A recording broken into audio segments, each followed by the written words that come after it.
Olá, tudo bem? Espero que você esteja bem. Será que um camelo pode passar por um pequeno buraco de uma agulha? O que Jesus está querendo dizer com isso? É o que nós vamos ver nesse vídeo e nessa devocional. Mas antes, não se esqueça, se inscreva no canal, clique no sininho para receber as notificações e dê uma curtida, um comentário nesse vídeo. Com certeza vai ser bênção para a sua vida. Mateus capítulo 19, a partir do versículo de número 16.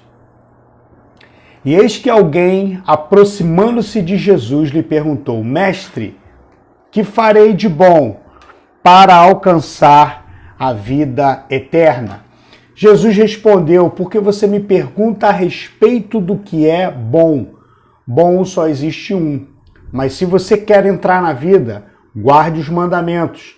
E ele lhe perguntou: quais? Jesus respondeu: não mate, não cometa adultério, não furte, não dê falso testemunho. Honre seu pai e sua mãe. Ame ao seu próximo como você ama a si mesmo. O jovem disse: tudo isso tenho observado, o que me falta ainda. Jesus respondeu: se você quer ser perfeito, vá, venda seus bens, dê o dinheiro aos pobres e você terá um tesouro nos céus. Depois venha e siga-me. Mas o jovem, ouvindo esta palavra, retirou-se triste, porque era dono de muitas propriedades. 23. Então Jesus disse aos seus discípulos: em verdade lhes digo que um rico dificilmente entrará no reino dos céus. Ainda lhes digo que é mais fácil um camelo passar pelo fundo de uma agulha do que um rico entrar no reino de Deus. Ouvindo isto, os discípulos ficaram muito admirados e perguntaram: sendo assim, quem pode ser salvo?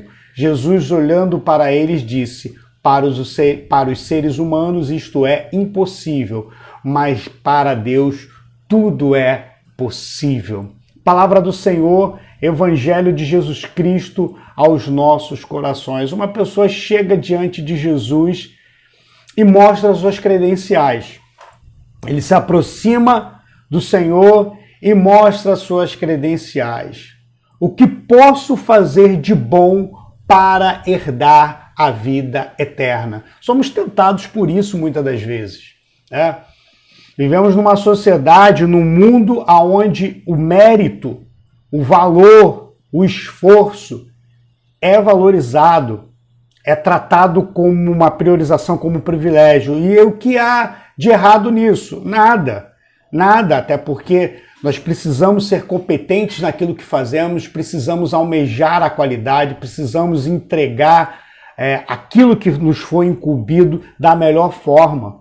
Né? Por isso que existem palavras como excelência, né? Como a própria prudência, palavras que exigem que você faça um esforço, a diligência, né? O cuidado, o zelo. É claro, não podemos fazer as coisas de qualquer maneira.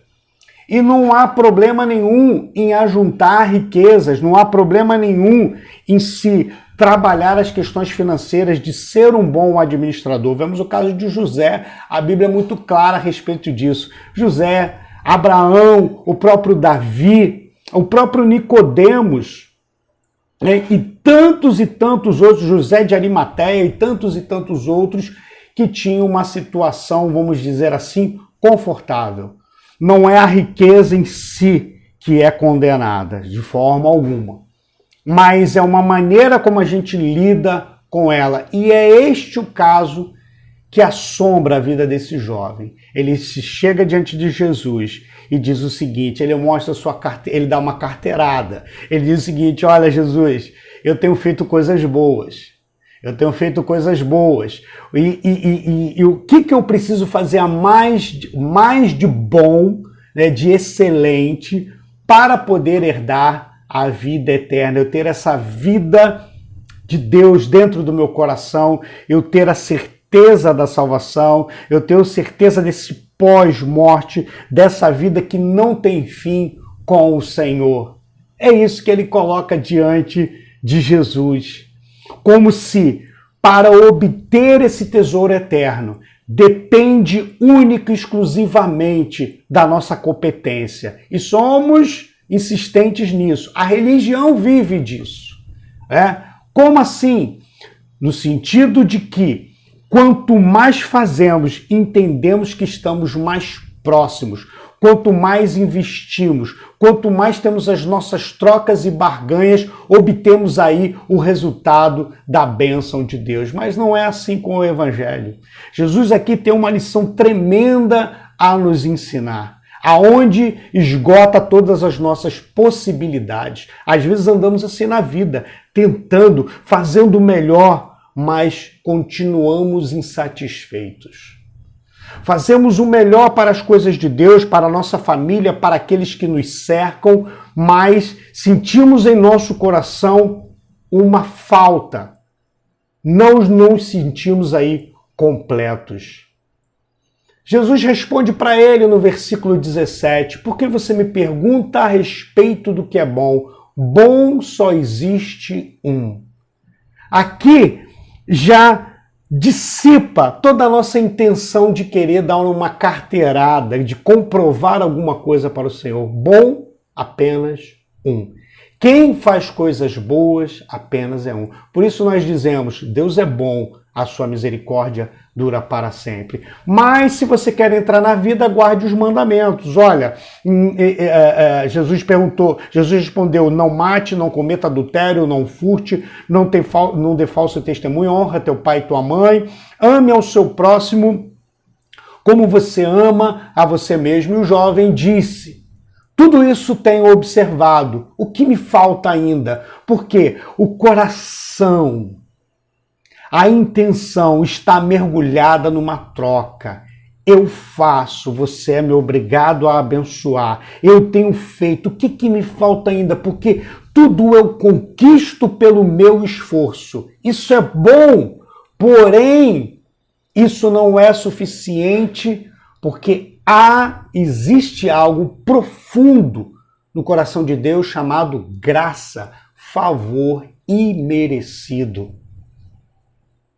Se você quer ser perfeito, jovem, vá venda os seus bens, dê o dinheiro aos pobres e você terá um tesouro nos céus. Depois venha e siga-me. Jesus tocou no ponto. Naquilo que traz o impedimento.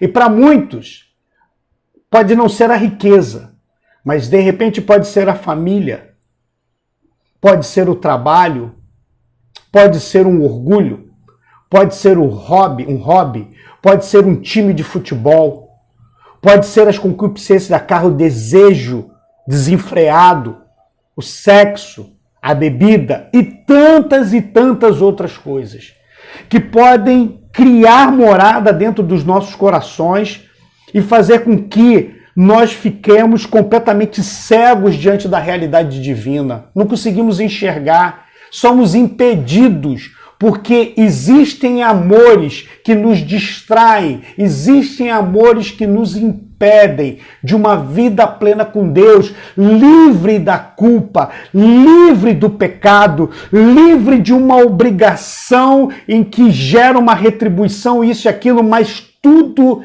tem como vínculo apenas o amor. E aqui Jesus está tocando nesse ponto na vida desse jovem. Ele está dizendo o seguinte, olha, tem algo no seu coração que te impede de caminhar. Não é simplesmente a obediência à lei, não é simplesmente a obediência ao requisito, ao decreto, mas é simplesmente uma questão de relacionamento. Você não entendeu que para caminhar comigo deve se entregar tudo o seu coração.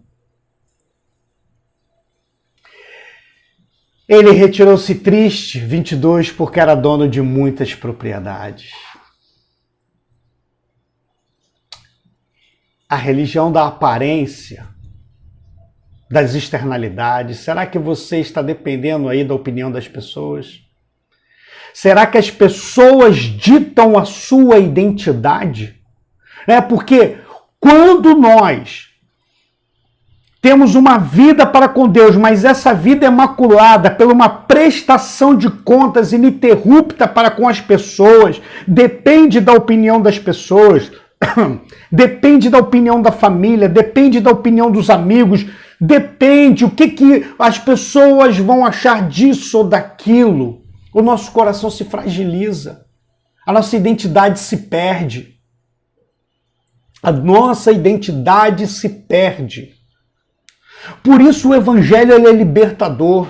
Ele nos liberta dessa ditadura do curtir das pessoas, dessa ditadura da opinião das pessoas. Nós nos interessamos em saber se estamos agradando ao nosso Senhor Jesus Cristo. Porque a verdade está no Evangelho. Eu sou o caminho, a verdade e a vida. Ninguém vai ao Pai a não ser por mim. Aqui Jesus está nos ensinando a nos libertar dessa pressão, a nos libertar dessa pressão da opinião pública, das riquezas, da fama, da curtida, do que vão dizer, até da nossa própria ditadura em julgar a nós mesmos. Cristo nos liberta disso tudo. Por isso ele diz aqui, olha, é mais fácil um camelo passar pelo fundo de uma agulha do que um rico entrar no reino de Deus. Muitas pessoas pegam esse texto e dizem o seguinte, olha, a agulha eram aquelas portas, né? Jerônimo vai dizer isso, né? As portas que tinham ali em Jerusalém, as entradas na cidade eram muito curtas, aí o camelo ele tinha que se ajoelhar para poder passar pelo fundo da agulha. Como se ainda dependesse do nosso esforço. Olha, vai ser muito difícil, mas você se ajoelhando, tendo humildade, porque foi falta de humildade aqui, porque se você tiver humildade suficiente, você vai poder ser salvo. Não, não é isso. O texto não nos diz isso. O que Jesus está falando aqui, meu querido, é que existe uma impossibilidade. E quando nós estamos falando de fundo da agulha, é a agulha da costura mesmo. O camelo é, daquela época, hoje, né, naquela região, o maior animal, o animal de grande porte daquela região. O que Jesus está fazendo aqui é fazendo uma comparação absurda. Ele está dizendo o seguinte, olha, para entrar no reino dos céus, um rico é como um camelo, como um animal de grande porte, tentando entrar no buraco, no fundo, aonde entra a linha, aonde entra numa agulha. É claro que os discípulos entenderam o que Jesus quis dizer ali. Eles entenderam o seguinte, é impossível, não tem como. É mais fácil, como diz George Whitefield, nós criarmos um cordão de areia e trazermos a lua para perto de nós do que alguém ser salvo. É impossível. Não há nada que possamos fazer, não é pela nossa humildade, não é porque não estamos consternados, não é porque estamos numa determinada posição ou porque pensamos de uma determinada maneira, mas única e exclusivamente por uma verdade. Os discípulos então dizem, sendo assim, quem pode ser salvo? Jesus olhou para eles, e que olhar foi esse? E disse, para os seres humanos, isto é impossível, mas para Deus tudo é possível. Isso nos chama a uma vida de fé, isso nos chama a uma vida de crer, isso nos chama para uma vida de confiança no Evangelho do nosso Salvador Jesus Cristo. Isso nos chama a descansar e parar com essa ditadura da riqueza das pessoas, das ideologias, da política, dos ídolos e pararmos definitivamente, colocarmos o nosso coração em Cristo. É impossível o camelo passar pelo fundo de uma agulha. É impossível.